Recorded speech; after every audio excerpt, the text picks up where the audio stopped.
Good afternoon, YouTube, and welcome back to I am Danielle, better known as Danielle, how to medium, and I'm hoping in this subject topic matter that I can help you understand a little bit more why it is important that we do not question sitters. Comes off the back of a class I did last night where my students were with the public. And I'm very proud of my students who did exceptionally well, so well done to them. And always a big thank you to all of the sitters who come along and help my students perfect their mediumship. And one of the things that I look for when I'm watching demonstrations or watching my students or, anything in that capacity of mediumship is whether you as the medium is questioning the person in front of you. And what I mean by this is the statement in which that you use in order to give over give over your connection or your information that's being given from the spirit world. So I'm going to give you a couple examples, and then I'm going to tell you a little bit about probably bits and pieces of why it may not look professional or how it may be construed to the spirit world. They're just a couple of examples that we're going to look at. But I'm going to sort of give you the reasons behind the back of why we shouldn't question sitters first, and then I want to give you the examples and then tell you the reasons as to why I think it doesn't look that good. So when we're questioning a sitter is basically where we are saying, you have a granddad in the spirit world, don't you? Versus, I have your granddad here. Now, the two statements are very similar, but it's the actual wording used in between them or with them that will subsequently look very differently. One is a statement, one is a question. And I say to my students all of the time, and something that I did a video on this months ago, in fact 2 years ago. I've just looked at it on the YouTube channel, and I am going to pin it to the end of this video.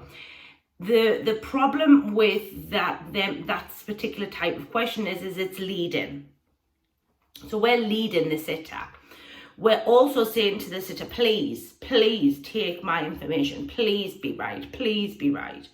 And what we have to understand very early on in our development is this trust element, this element of us being in the space, working with the spirit world, and a level of development that we have done as a medium to trust in the spirit world coming forward, and that the spirit world will always, using that spirit intelligence underpinning any communication, it will always be available to you of who the person is, and why that person is there and what evidence it is that they're going to produce. So when we're questioning somebody, first of all, we're showing a lack of confidence in us as an individual. We're showing a lack of confidence in our development. And what we're also doing is, by giving a question, we're also leading that sitter. Oh, well, give me some more. You tell me, not I tell you. And as a medium, it's very important that we recognize that our job for the spirit world, not for us, for the spirit world, is to prove that life continues after this life. It's our job to prove the continuous existence of the soul, and that love is unconditional, and that even though our loved ones have gone over to the other side, they're very much still with us. And that it's important that as an individual, as a medium, you don't get into this habit of questioning a sitter. That's one of the reasons, is to, just an example of why it's not important to question a sitter. But I want to sort of backtrack a little bit on myself and look again at this leading of the sitter. So as we're leading or asking the spirit world, or asking, the sitter to lead us, what we're actually doing there is as the sitter feeds back, so it's not a yes or a no, they start telling you information. And what can happen is yes, you may be with the spirit world, you've done that development, you've done this, you've done that. What actually happens is you let go. And what you start to do is drift over onto this psychic level of the sitter. What you start to do is then take on the information that's being given to you and try to then fit and miss in the blanks. This ultimately, and I have seen it happen, I don't know how many times in my rooms, What happens is you start to get no's, where your work was very consistent of the yeses and maybes. You start to get no's. What happens is you're trying to fill in the story of what the sitter's actually given you, which is not a good idea, I have to be honest. Then what happens is you drop your link. You then have to reconnect, but when you reconnect in a different place, because time, space, and energy, your mind is in a different space of where that communication was when you asked the question to the sitter. Then by the time you get the information through, that's been worked through the mind, you've then gone back to the spirit world, your mind's in a completely different space and time with that communicator. So you will not be able to fill in the blanks. And ultimately what will then happen is your mediumship or your mediumship reading will collapse.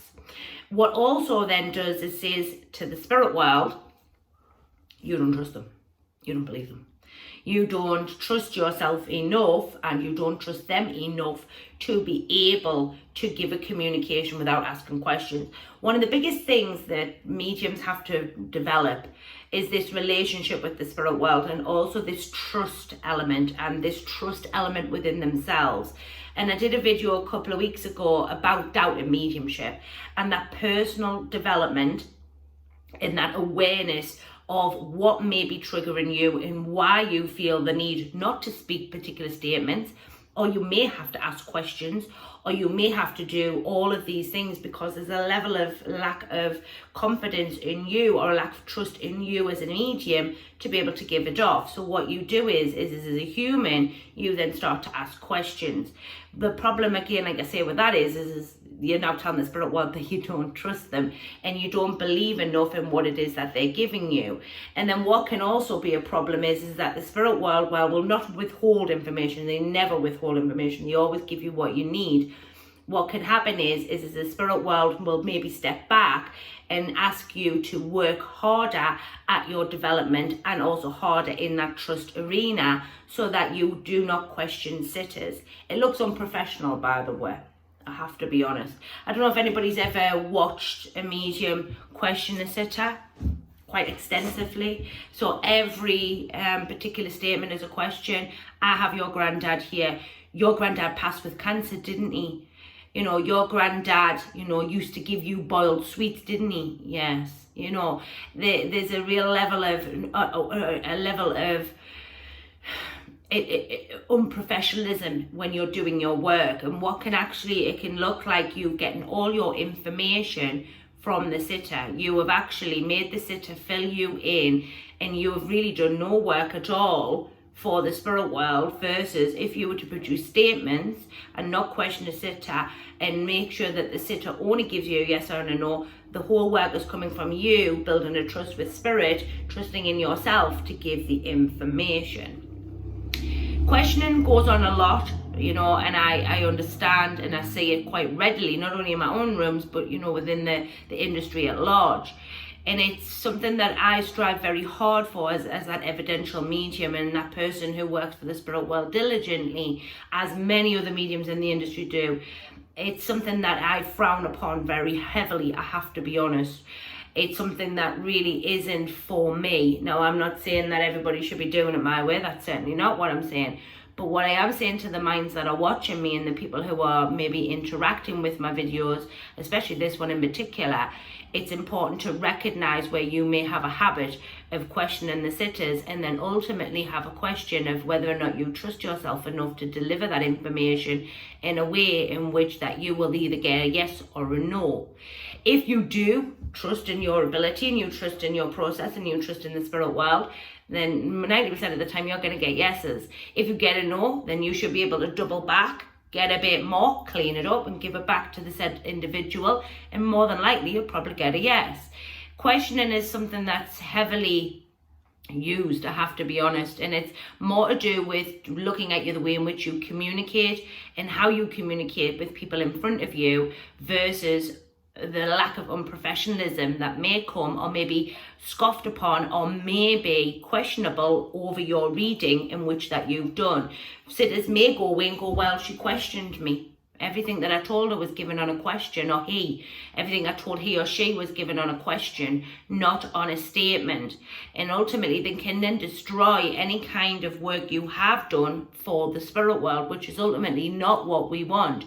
We are constantly wanting to strive in this industry to bring the very best to the forefront, not only in evidence, but also in the professionalism in which that we produce and the work in which that we give to the individuals who seek us out for healing guidance and the evidence that proves that life continues after this life. For me, it's always important to keep checking in with that mediumship, keep checking in with who we are, checking to see if we can constantly improve. Can I ask you today, do you question sitters? Even if it is a flippant statement or a flippant question, you should be, as a medium, do not answer that. That's a question. Let me rephrase that information for you. And you should be able to correct yourself so that you continuously strive to give statements. Let me give you an example of some statements just so that you can see the difference. Statements are, I have your grandfather here. Your grandfather is telling me. Your dad is showing me. Your father is presenting this birthday for your mother, which is the month of March. It's also showing confidence in your work and confidence in your ability, confidence in the spirit world. They're not going to let me down. Why would they give me something that, isn't right? Why would granted, we do sometimes grab the information wrong, but if we're working with that intelligence and with the spirit world, they're going to back you to the sky. So to question somebody is really unprofessional. It's certainly not very helpful for your development as a medium. It's not very helpful building trust for the spirit world and the communications in which that you're doing. It can also then have people questioning your work and how your work is being produced. So there's a couple of really big downsides there to questioning of the sitter versus doing your work with statements, then questions. So statements is, your father's showing me this birthday for your mother on March. Would that be correct? Yes. And that will then also help you to feel more solid, more confident in this work, allow you to be able to keep moving forward, and also build that relationship with the spirit world so that's so readily needed. Plus, people will go away and say, I never told her a thing. All I give her was told him either a yes, no, or a don't know. And people will value that. That's honesty, it's integrity with your work. Something that we should all be striving for in this industry when we're doing any kind of communication for the spirit world. Honesty, integrity, trust, this ability to heal and allow healing to be commenced. And that love vibration, which is really, really important in any message that we give from spirit. So the questions asked to you today is are you questioning your sitters? If you are, is it a habit? Are you looking at your communicational style? What kind of readings do you really want to be doing? Or demonstrational work for that matter? Do you want to be looking unprofessional or do you want to be looking professional? Are you building trust or not building trust? These are some of the questions you have to ask yourself within your development. And how can you strive to do better? Can you correct yourself without giving a question? There's some things to think about. This question or video comes off the back of some students in my room last night. I laugh with my students, I have to be honest. I tell them I have a jar, excuse me, on the table, and I'll be a rich woman for every question that I've heard. It is what I would class as a habit, and can be quite a nasty little habit if it's not corrected and put right. And it could also be the downfall of a lot of your mediumistic development or your mediumistic qualities, integrity and trust that you're trying to build with the spirit world and the general public and with your fellow peers within the industry.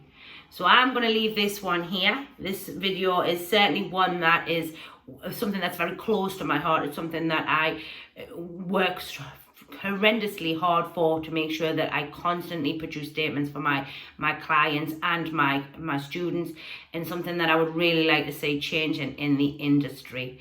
So I'm going to leave this one with you. Comments box is available for you. Let me know what you think. I'd be interested to see, are you questioning your sitters? If so, maybe it's time for a change. And how can you develop and grow that trust with the spirit world and yourself to produce really good evidential mediumship readings? I'll leave this one with you. I'll see you all next Tuesday. If you're here in the UK, have a great Jubilee. Yes, it's the big Queen's Jubilee here on in the UK if you're watching from anywhere else in the world. But I will see you all next Tuesday. Have a great weekend. Bye for now.